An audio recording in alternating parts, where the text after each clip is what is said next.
Bel, Hmm, gue ada permainan nih. Permainan apaan tuh? Biasa, tebak lagu aja. Ya elah, tebak lagu. Gue mah semua hafal lagu. Wes, gak usah sombong dulu lah. Ntar kalau lu kalah, lu traktir gue ya. Iya, dia mau makan apa sih lu? Gue traktir. Oke, tebak lagu nih. Iya. Nanti lu tebak judulnya apaan. Coba gue denger.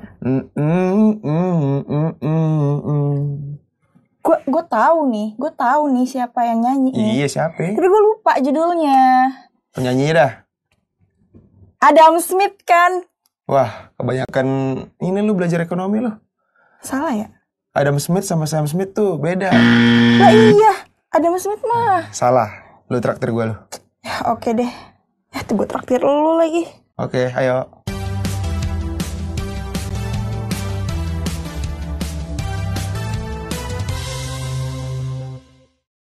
Halo teman-teman, jumpa lagi dengan Kak Bella.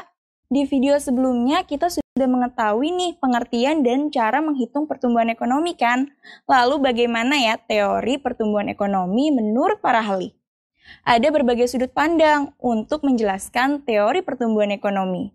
Kita klasifikasikan dulu ya teman-teman untuk penjelasan mengenai teori pertumbuhan ekonomi ini. Teori pertumbuhan ekonomi ini ada teori ekonomi klasik, neoklasik, historis, dan ada juga Kuznets. Yang pertama, kita bahas dulu tentang teori ekonomi klasik ya.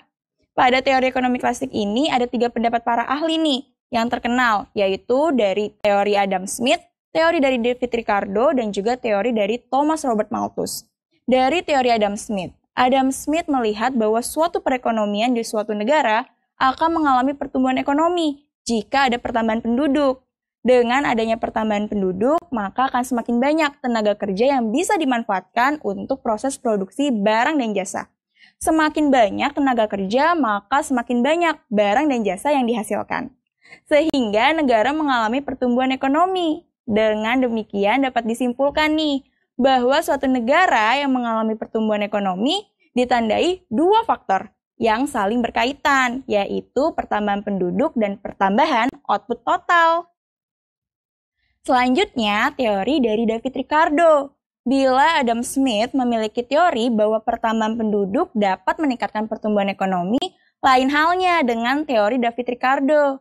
David Ricardo menyatakan bahwa pertambahan penduduk yang terlalu besar atau hingga 2 kali lipat bisa menyebabkan melimpahnya tenaga kerja.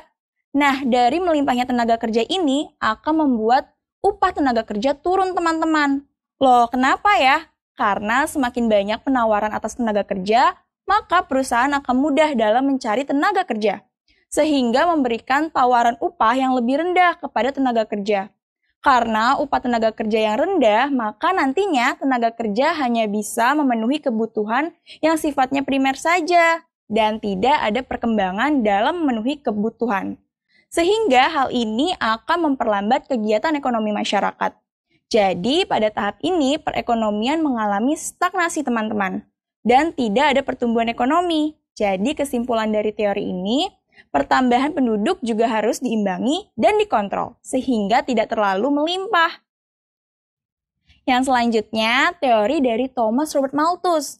Thomas Robert Malthus pendapat dengan teori dari David Ricardo, di mana Thomas Robert Malthus dalam teorinya menyatakan bahwa pertumbuhan penduduk yang tinggi akan membuat jumlah pangan yang tersedia menjadi terbatas.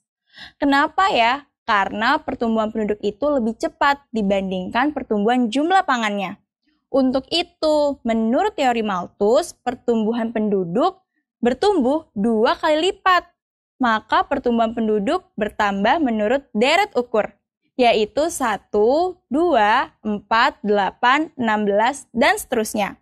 Sedangkan jumlah pangan bertambah menurut deret hitung, yaitu 1, 2, 3, 4, 5, dan seterusnya. Nah, karena jumlah penduduk terus tumbuh hingga 2 kali lipat, sedangkan jumlah pangan yang tersedia didapat dari sumber daya alam yang ada, dan sumber daya alam ini juga terbatas teman-teman. Akibatnya jumlah pangan yang tersedia tidak dapat mengimbangi jumlah penduduk yang bertambah. Sehingga jumlah pangannya ini terbatas dan sumber makanan yang ada tidak akan cukup untuk menghidupi penduduk dan membuat pertumbuhan ekonomi mengalami stagnan.